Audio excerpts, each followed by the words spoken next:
বন্ধুরা এই ছাগলটি এখানে পানি খাচ্ছিল আর এদিক ওদিক ভয়ে তাকাচ্ছিল, কারণ এখানে একটা বাঘ থাকে। ওমর আল্লাহ ওমর খোদা, তখনই সে বাঘটি এসে তার উপর আক্রমণ করে। ছাগলের বিচি থেকে কাঁধে উঠে যায়, ছাগল বাঁচাও বাঁচাও বলতে বলতে পালিয়ে যায়। ছাগলটি ছিল মেসি, সেটা কিন্তু বাঘ জানতো না। মেসি তো অনেক রেগে যায়, এগুলো শুনে মেসি লাঠি নিয়ে দৌড়ে যায় বাঘকে মারার জন্য। যেই কথা সেই কাজ, মেসি তো যায় বাঘকে উড়া ধুরে মারে। বাঘ বলবে আমার ভুলে গেছি, এবার মতো আমাকে ক্ষমা করে দাও। মেসির ভয়ে বাঘ এবং ছাগল এক ঘাটে পানি খায় এবং এলাকার মানুষ সবাই অবাক হয়ে তাকিয়ে থাকে।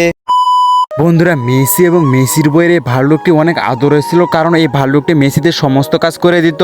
ভাল্লুকটি মেসির সঙ্গে বাজারে যেত, বাজারের মানুষ তো সবাই অবাক হয়ে যেত মেসির সঙ্গে ভাল্লুককে দেখে। ভাল্লুকটি বাজারের সমস্ত জিনিস তার পিঠে করে বাড়িতে নিয়ে আসতো।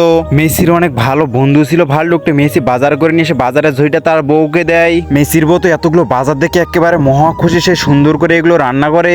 রান্না শেষে মেসি এবং মেসির বউ সবজি দিয়ে অনেক মজা করে ভাত খায়। বন্ধুরা এই সিংহটি অনেক অসুস্থ হয়ে জঙ্গলের মধ্যে শুয়েছিল।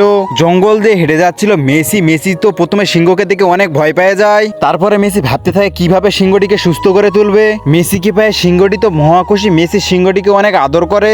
তারপরে অনেকগুলো ইঞ্জেকশন করে দেয় এবং সিংহটি সুস্থ হয়ে যায়। ওমর আল্লাহ ওমর খোদা, মেসি আর সিংহ অনেক ভালো বন্ধু হয়ে যায়।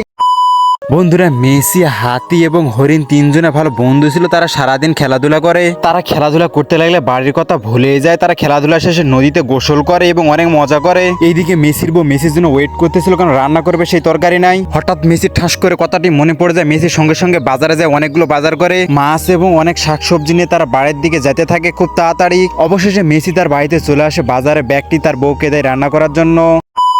বন্ধুরা মেসি এবং বাঘরা চূড়ান্ত মিটিং এ বসছে, কারণ নেইমার অনেকগুলো হরিণ নাকি মাঠে চড়াচ্ছে, তার হরিণগুলোকে ধরতে হবে বাঘদের। তাই মেসি তাদেরকে বুঝে দেয় কিভাবে হরিণদের ধরতে হবে। বাঘরা তো সেটা শুনে চলে যায় হরিণকে ধরতে। এইদিকে নেইমার মাঠে হরিণ চড়াচ্ছিল আর মনের সুখে গান গাইছিল। নেইমার একটু সাইডে যা মাত্রই ওমর আল্লাহ ওমর খোদা, বাঘগুলো এসে হরিণদের আক্রমণ করে এবং হরিণদের সে মাংসগুলো নিয়ে চলে যায় মেসির কাছে। নেইমার সেটা বুঝতেই পারে না। এদিকে মেসি আনন্দে গুলুমুলু হয়ে গেছে, কারণ সে আজকে হরিণের মাংস খাবে। আর নেইমার হরিণদের সুখে গাছের নিচে বসে কান্না করতে থাকে। মাকে ভালোবাসলে লাইক করুন এবং আল্লাহকে ভালোবাসলে সাবস্ক্রাইব করুন।